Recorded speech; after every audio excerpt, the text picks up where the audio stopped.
Bienvenidos de nuevo a este segundo vídeo de la serie dedicado a RCM3. Lo que vamos a ver en esta ocasión es la aplicación del software RCM3 Helper a un equipo sencillo. Lo que vamos a hacer es, vamos a hacer todo el análisis RCM, pero siempre aplicado a un equipo sencillo. Y el equipo que hemos elegido es un equipo que está en casi todas las instalaciones, que es una bomba centrífuga.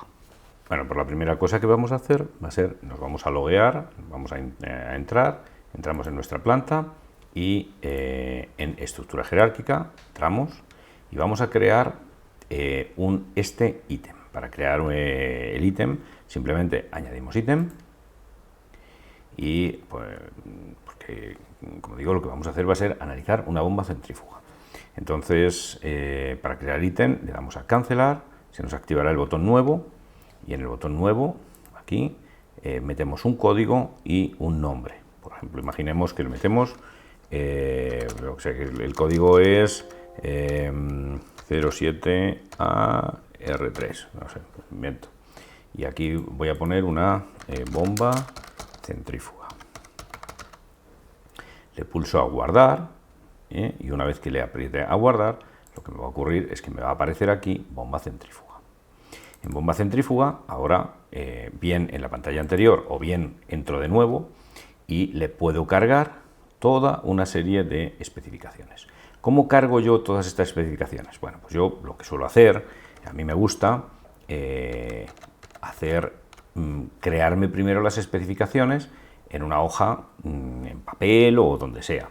Entonces lo que me voy creando es aquí, me voy creando las especificaciones de esta bomba. ¿Qué es lo que tiene que hacer esta bomba? En realidad lo que yo necesito son crear las funciones.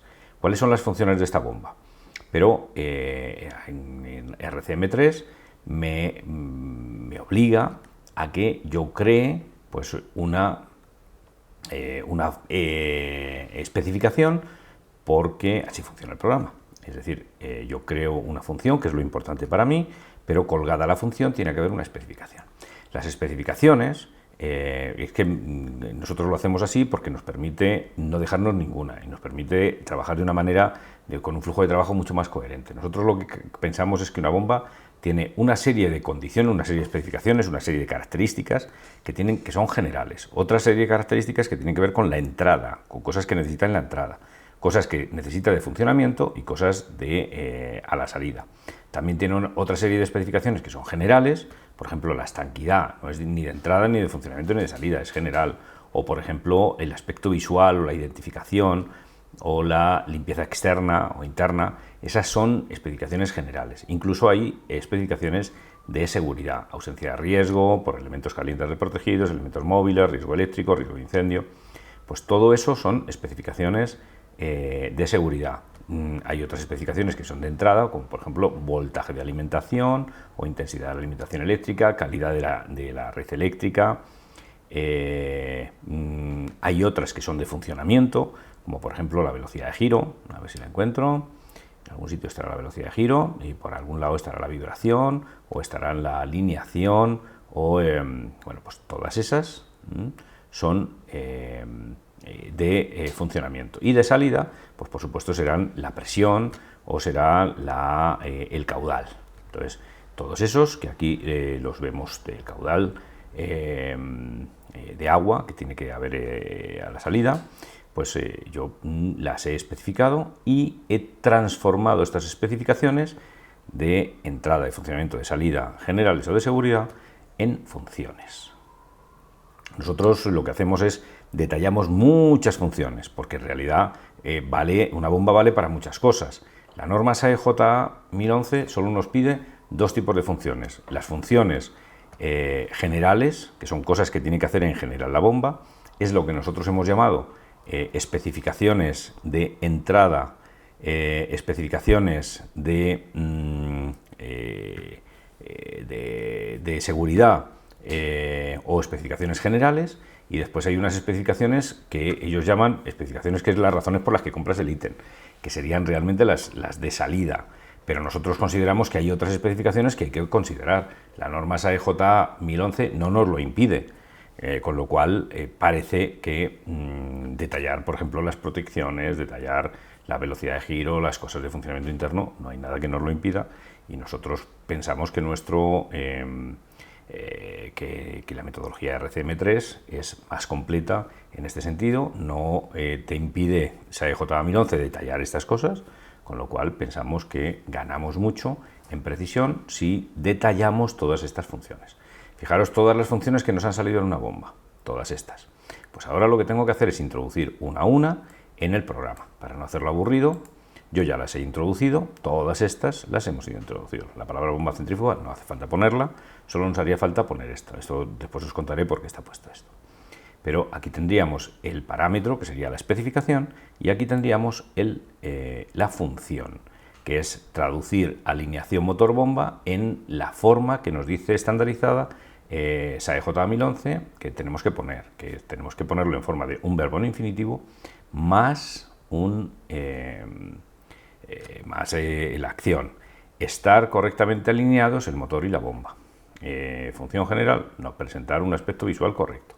No presentar riesgo de explosión, no presentar riesgo de incendio. Tal. Pues aquí tenemos todas nuestras funciones. Aquí lo que hacemos también es, si queremos meterle valores, el contexto operacional, etcétera, pues aquí lo tendremos. Esto, como os digo, es para otra cosa, así que de momento no lo explico, no lo vamos a utilizar. Pero aquí tenemos una serie de documentos asociados. Todos estos documentos asociados pueden ser fotografías, pueden ser planos, pueden ser documentos en PDF, manuales, etcétera. Cualquier documento que se abrirá con el programa que nosotros tengamos designado en Windows como programa por defecto para abrir ese tipo de archivo, la extensión de ese archivo. Así que aquí tenemos en nuestra primera hoja en la que veremos en datos generales todas las especificaciones. Aquí es donde introduciremos las especificaciones.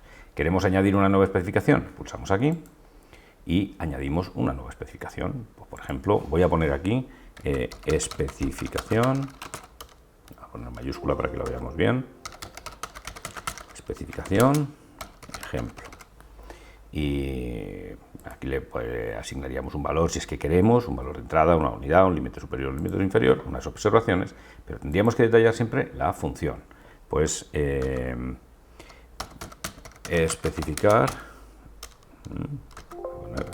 especificar ejemplo y guardo. Y ahora en algún sitio tendremos esa, ¿veis? Aquí tenemos especificación ejemplo. Ahora, ¿qué tendríamos? Pues tendríamos que ir en la siguiente pestaña que tenemos en esta ventana emergente, tenemos que detallar aquí nos aparecen las especificaciones y las funciones.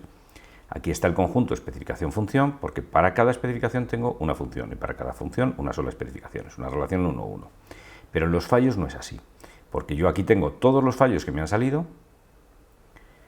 que nacen de las funciones, pero yo tengo están relacionados, es decir, yo tengo aquí una función que se relaciona con un fallo. Aquí lo vemos, ¿no? Función general, aquí abrimos y decimos ser estanco para que el agua de alimentación esté confinado en el espacio, bueno, en la bomba, en el espacio para ello. Pues, ¿cuál sería el fallo? Pues sería la negación de la función, no ser estanco. Ya sabemos que aquí no hay una relación 1-1, sino que un fallo, o una función, perdón, puede tener asignado más de un fallo. Vamos a ese que habíamos puesto por aquí de ejemplo, que era ese que llamábamos especificación ejemplo, esta última. Y a este vamos a asignarle un fallo, que es especificar, pues no especificar ejemplo, me estoy inventando, especificar ejemplo, para que veáis cómo funciona simplemente. Entonces, aquí lo que haríamos sería que ya nos aparecería en algún sitio ese fallo, y si pulsamos sobre esta especificación función, nos aparecería que está asignado a este fallo. Continuamos, y ahora lo que tenemos que hacer es, en modos de fallo, es aquí en este punto donde tenemos que asignar para cada uno de, aquí abajo, perdón, para cada uno de las funciones que tenemos un fallo, y para cada fallo tenemos que especificar cuáles son los modos de fallo que tendríamos asignados. Tenemos modos de fallo de primer nivel y modos de fallo de segundo nivel. Aquí lo que tenemos es que en el modo de fallo de o sea, el fallo sería no ser estanco, y asignamos un modo de fallo. Junta de brida de entrada de la bomba está en mal estado. Habría otros modos de fallo que harían que no esté estanco, por ejemplo, el sello fuga. Bueno, pues, ¿pero qué problema nos encontramos con los modos de fallo? Que puede haber varios fallos que tengan exactamente el mismo modo de fallo. Por ejemplo, voltaje de entrada. Pues dice no recibir un voltaje de entrada correcto. Pues fijaros que cable de alimentación con aislante en mal estado, cable de alimentación cortado, desconectado, en contacto con otro cable, alimentación en mal estado, caída de tensión, onda irregular. Todos estos fallos que tienen que ver con la red, en realidad son comunes, estos modos de fallo, son los mismos que se refieren a la alimentación de entrada. Si la alimentación de entrada, si la intensidad no es la correcta, hay algunos de ellos que serían comunes, ¿no? La calidad en la red eléctrica, pues hay algunos de estos que también serían comunes, bueno, que no están detallados, pero hay modos de fallo que son comunes a algunos de ellos. Entonces, ¿qué es lo que no podemos hacer? Ir creando modos de fallo para cada uno de los fallos, porque si no, lo que conseguiríamos es que se nos repitieran muchas veces. Es decir, tendríamos el mismo modo de fallo, pero repetido muchas veces para cada fallo. Así que, ¿cómo lo hemos resuelto? Nosotros creamos un catálogo de modos de fallo, y el catálogo de modos de fallo que se refiere a una bomba centrífuga, a esta bomba, son todos estos. Entonces, nosotros creamos primero el catálogo, y una vez que creamos el catálogo, que además lo podemos ir creando poco a poco, a medida que lo vamos necesitando, lo asignamos. Es decir, este fallo pues tiene asignado una serie de cosas: no recibir un voltaje de alimentación correcto. Pues aquí tiene una serie de modos de fallo. Pero si yo, por ejemplo, me voy aquí a intensidad de alimentación que no es correcta, aquí yo veo que hay un errorcito en el sistema porque estos están asignados mal, pero imaginemos que yo quiero asignar a este modo de fallo un fallo, o sea, a ese fallo un modo de fallo que sea, por ejemplo, vamos a ver, aquí le queremos asignar a este fallo, le queremos asignar un modo de fallo, que sea, por ejemplo, o queremos asignar estos 5, pues le asignamos estos 5, añadir, y aquí vamos a ver cómo cuando yo pulse sobre en la especificación intensidad de corriente y no consumir la corriente de acuerdo con la especificación, me aparecerán pues todos los que he añadido. Estos estaban mal, de alguna cosa que he hecho mal anteriormente. Pero todos estos de aquí son cosas que he añadido ahora. Puedo asignar a cada uno de estos, a su vez, un modo de fallo de segundo nivel. Nosotros, en general, somos prudentes y nos quedamos, como detallamos tanto los fallos, después solo nos salen fallos de primer nivel, porque el segundo nivel ya no nos aportaría nada porque ya serían repetidos, ya estarían analizados anteriormente. Pero nosotros vamos analizando poco a poco todos los fallos y vamos detallando sus modos de fallo. Y ahora entraríamos en la siguiente fase, que es evaluación de los fallos. Vamos a detallar, solo por continuar el ejemplo que estábamos detallando, no especificar ejemplo, esta cosa que estábamos diciendo un poco tonta, pero vamos a ver que a este fallo le vamos a asignar un modo de fallo. A no especificar ejemplo, ¿veis? Aquí tendríamos, buscamos esa especificación función, nos aparece este fallo, y a este fallo vamos a asignarle un modo de fallo. Vemos aquí el catálogo que hemos ido creando, si nos falta alguno añadimos aquí en el catálogo y asignamos aquí, por ejemplo, no sé, imaginad que fuera tubería, cosas que tengan que ver con la tubería, pues añadimos estos 4.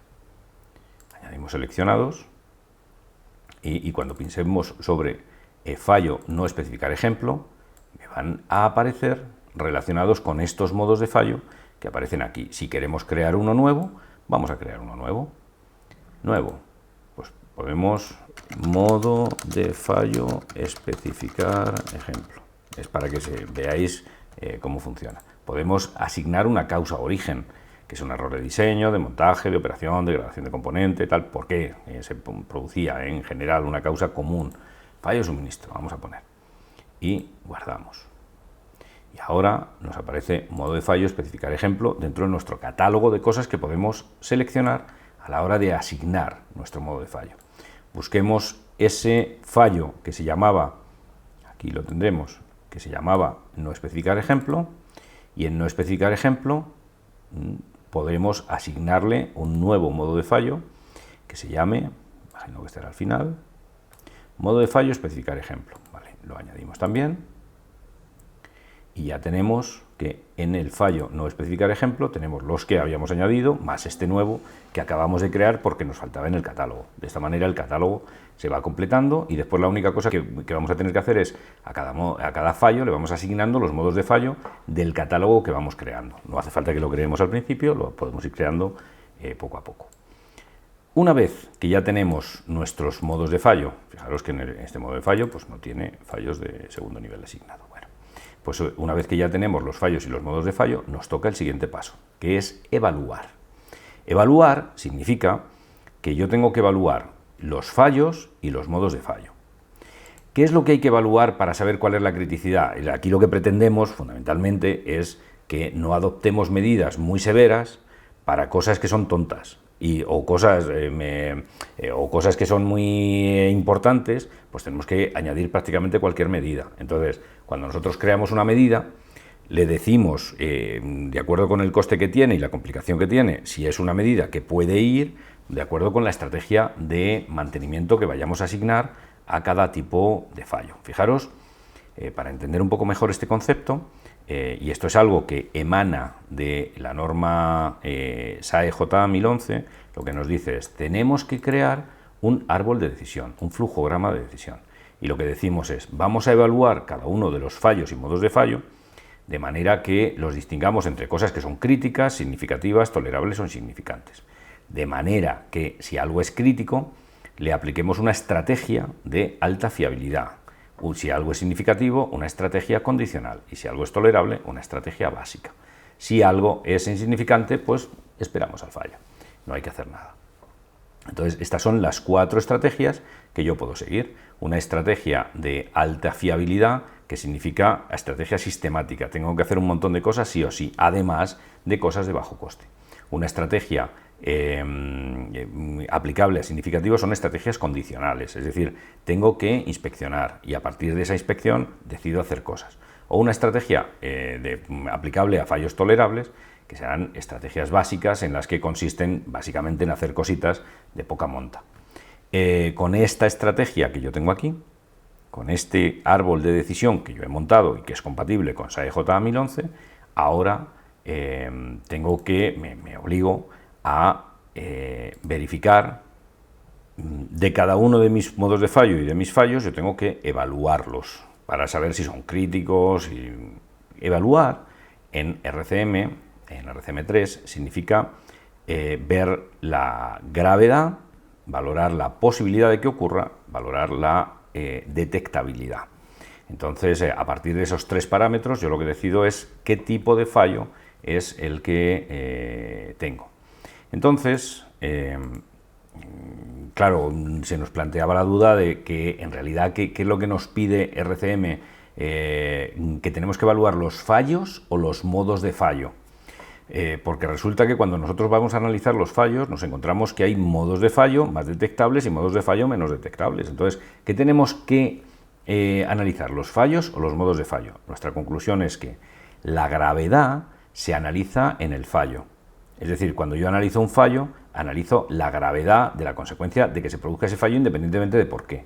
Pero claro, el por qué tiene, la visibilidad está en el por qué. Ese por qué se manifiesta, es oculto o es visible. ¿Por qué se produce ese fallo? Y también la probabilidad de que ese modo de fallo se manifieste no depende del fallo en sí mismo, sino del modo de fallo. Así que la visibilidad y la probabilidad consideramos que hay que valorarlos en el modo de fallo y en cambio la gravedad en el fallo. Pues ¿qué ocurre? Que valoramos los fallos, cada uno de los fallos, aquí los hemos valorado, bueno, un poco a lo tonto, pero los hemos valorado. Digamos que al valorar el fallo, en cada uno de estos modos de fallo se ha traído la gravedad del fallo, la gravedad implícita que tiene el fallo aquí. Me lo trae aquí y ya me rellena esto, con lo cual para los modos de fallo solo tengo que rellenar la visibilidad y la probabilidad. Estas frases que veis aquí, por ejemplo, en este, es la probabilidad. Yo puedo poner las frases, puedo configurar las frases que quiera. Ya lo veremos en el último de estos vídeos en el que hablaremos sobre configuración. Yo puedo poner las frases que quiera.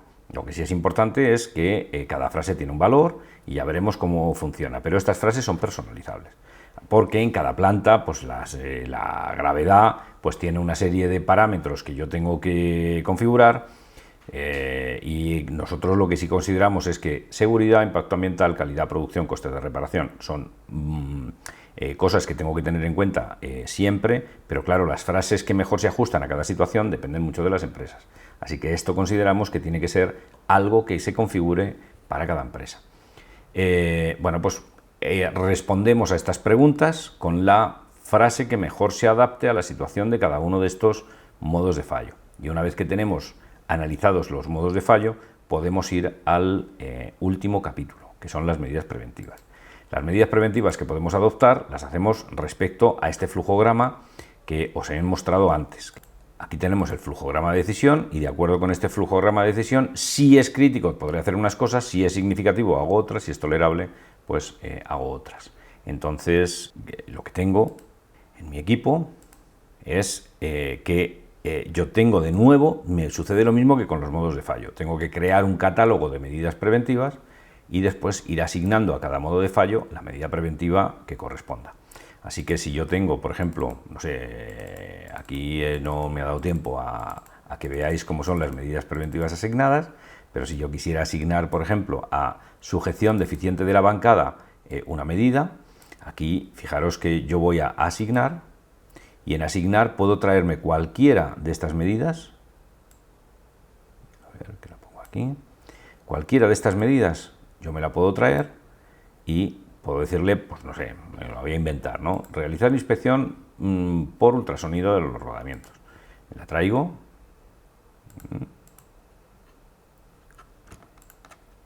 Y si esa medida es del tipo correspondiente, me la aceptará. Si no es del tipo correspondiente, no me la aceptará, porque es más importante o menos importante, más crítica, menos crítica, significativa, y dependiendo de eso, pues yo habré valorado mi catálogo de medidas preventivas. Esa, por ejemplo, no la podía asignar. Vamos a asignar, por ejemplo, a este que estamos siguiendo de modo de fallo, especificar ejemplo. Vamos a crear una medida preventiva que se llame, rellenamos y decimos que este tipo de medida es realizar mantenimiento programado y le decimos que el coste es bajo. Y tiene un subtipo de medida que es una tarea sistemática básica. Bueno, pues la medida que yo pongo es, vamos a poner para que la podamos leer bien, la vamos a poner con mayúsculas, que es medida preventiva ejemplo. Y vamos a decir que esto es de una frecuencia trimestral. ¿Quién tiene que hacer esto? Pues los mecánicos. E incluso ya lo puedo asignar directamente a un protocolo. Para ir, yo puedo decirle que esta es mi planta ejemplo, que esto es del ciclo agua-vapor y que esto es una bomba de alimentación, para que me vaya asignando estas tareas a este protocolo. Bueno, pues guardar. Y ahora lo que ocurrirá será que tengo esta medida preventiva ejemplo que yo puedo asignar a un modo de fallo que se llama modo de fallo especificar ejemplo, ese que hemos estado construyendo. Si ahora queremos, ahora mismo no podemos asignarle, ¿por qué? Porque no lo tenemos evaluado. Pero si nos vamos a evaluarlo, veremos que hay por aquí un modo de fallo que se llama, a ver si lo encuentro, modo de fallo especificar ejemplo, y vamos a decir esto es un fallo visible, puede provocar daños o lesiones graves, el fallo ha ocurrido alguna vez y de acuerdo con esta matriz de evaluación, pues lo que va a hacer es considerar que el fallo es significativo. Si yo le digo que me lo guarda como significativo. Y ahora ya tengo que en modo de fallo especificar ejemplo significativo. Y entonces ya sí que puedo asignarle una medida preventiva. Tengo modo de fallo especificar ejemplo, ya si se me activa el botón asignar y le digo, ¿qué medidas preventivas? Pues por ejemplo todas estas.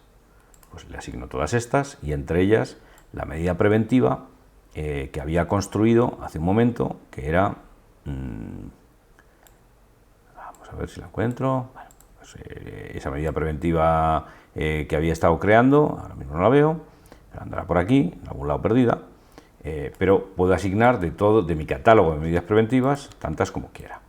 Todas estas también, pues le meto todas estas, o le meto estas, y me voy trayendo aquí todas las medidas preventivas, le añado, y a modo de fallo especificar ejemplo, le he añadido todas estas medidas preventivas. ¿Cómo acaba mi análisis? Pues mi análisis acaba con que me va a ir generando un plan de mantenimiento para una bomba de agua de alimentación, y esa bomba de agua de alimentación pues va teniendo una serie de tareas. Y entre esas, las tareas pues son muy diversas. De todo el análisis que hemos ido haciendo, pues se han ido generando tareas que he ido metiendo en el protocolo bomba de agua de alimentación. Verificar el correcto estado del aceite de lubricación de la bomba, verificar que la calidad del aceite de la bomba es la adecuada, análisis de vibraciones, inspección por ultrasonido, el tipo de aceite, no sé qué. Pues todas estas son el plan de mantenimiento, el protocolo de mantenimiento que me ha salido para la bomba. Pero cada tarea, lo que tenemos que tener en cuenta es que está plenamente justificada, porque detrás hay un modo de fallo, detrás hay un fallo, detrás hay una función, detrás hay una especificación, y además los fallos y los modos de fallo tienen una categorización. Eso es lo que hace que estos protocolos de mantenimiento sean protocolos de mantenimiento muy bien fundamentados, y podemos justificar por qué decimos que tenemos que hacer esta tarea, porque lo podemos ver de qué fallo y de qué modo de fallo cuelgan.